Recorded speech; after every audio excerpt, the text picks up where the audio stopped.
pioneering British scientist has been given a royal pardon nearly 50 years after he committed suicide. Alan Turing's code-breaking skills helped Britain win the Second World War and develop early computers.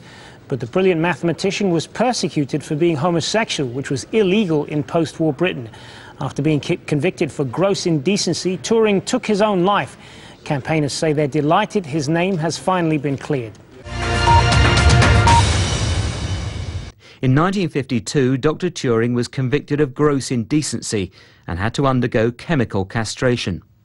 He was no longer allowed to continue his security work for the government.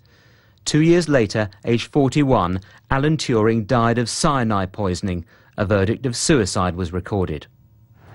It took more than half a century for the state to acknowledge the injustice of Dr. Turing's conviction for homosexuality.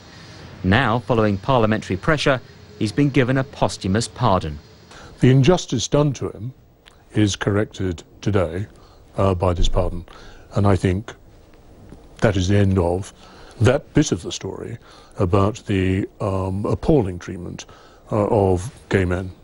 The pardon was granted by the Queen under the royal prerogative of mercy at the request of the government, which described it as a fitting tribute to an exceptional man.